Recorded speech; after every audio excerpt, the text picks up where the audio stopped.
All right, good afternoon. Again, my name is Jamaal Smith. I am the Violence Prevention Manager for the City of Milwaukee Health Department Office of Violence Prevention.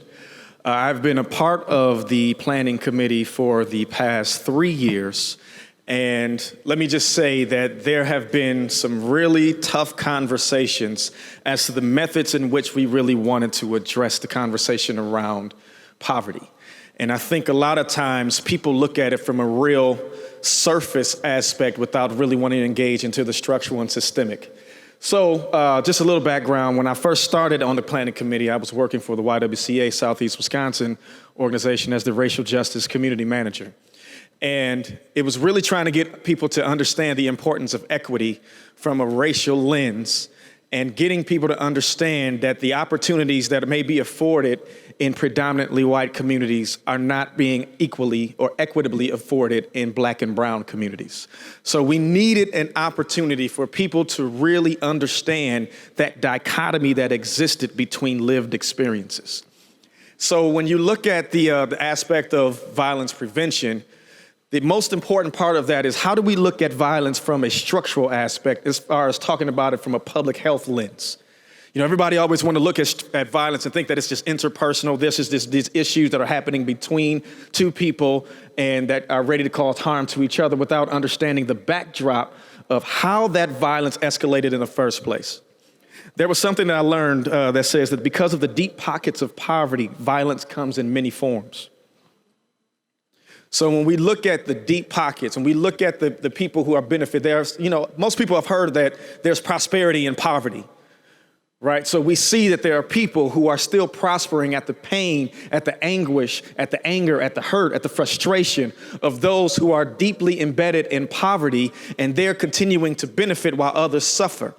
So when you look at the impact of violence and start to wonder, why do we see what we see? Well, here's a great analogy of that. Imagine that you're at a kid party. You're at let's say your 4-year-old son or 4-year-old daughter, and there's a piñata that's up there, right? And the kids are waiting for what's going to come out of that piñata.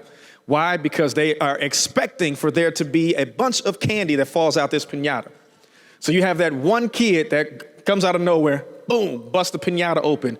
2 pieces of candy fall out and there's 20 kids waiting. What in the world do you think is going to happen? So when you look at 20 kids that are vying for 2 pieces of candy, there's people who are trying to go after resources that they thought was supposed to be there in the first place that are not. So when you look at that, when you talk about poverty, and you're asking thousands of people who work daily, whether they're employed and underfunded, or people who are just continuously being denied opportunities at employment, you're asking them to figure out ways to continue taking care of their families without the adequate resources necessary to do so. And then you wonder why you see what you see. So when we're talking about the impact of poverty in these conversations, we wanted people to look at it from a complex aspect. Because there's something I always want you to remember. My colleagues have heard me say this many a times, but there's something that I want you all to hear, which is there is an easy answer to a complex problem, and it's always the wrong one. So most people think that you can easily solve poverty from a simple conversation and a simple change without thinking of how complex poverty really is. So now when you look at the way that the Poverty Summit is broken down, we talk about trauma, we talk about the isms, we talk about policies and systems, we talk about cognitive dissonance. Cognitive dissonance and conversation of trauma have to be discussed as far as the mental impact. And when we look at trauma-informed, at some point we've got to move from trauma-informed and get to trauma-responsive. Because it's one thing to say, you know what, I do hear your pain. Thank you for letting me know how you felt in that moment. Versus saying, how can we change this so no one else has to experience this again? That's being responsive.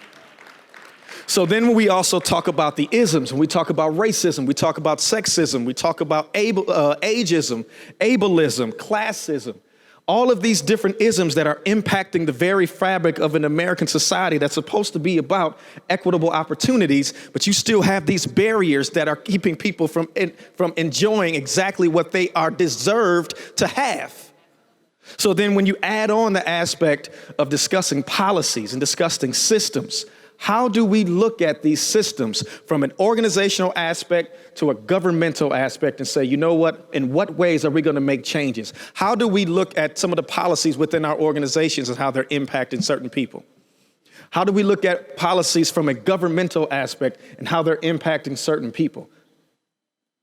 We have to be able to absorb and to examine all of these different pieces. So this is why it was important for us to invite everyone from every spectrum.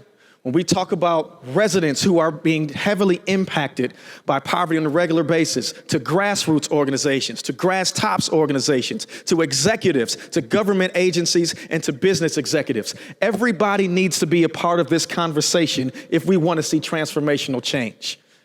Dr. Lamont Hill said yesterday, he said, you cannot struggle on behalf of the oppressed. Sometimes you need to let the oppressed lead. So my question to you is, what are you going to do when you get outside of these four walls after this good conversation is over?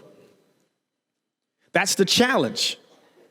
That has to be the challenge because the need was to create the spaces for all of those different entities to have this conversation, right? And how can we get to the solutions if we're not even willing to discuss the complexities in the first place?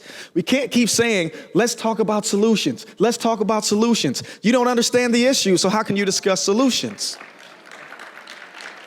So that was much of the focus within our planning committee meetings. We challenged each other, we pushed each other. We wanted to not only look from our aspects as far as who we were representing at that table, but the communities that we were also representing as well. And not just communities that are affected by our organizations, but communities we live in. Because there's many of us who are sitting at that table who know what it's like to live that life. We know what it's like to be impoverished, whether that's growing up, whether that's current, regardless. We know what that timing is.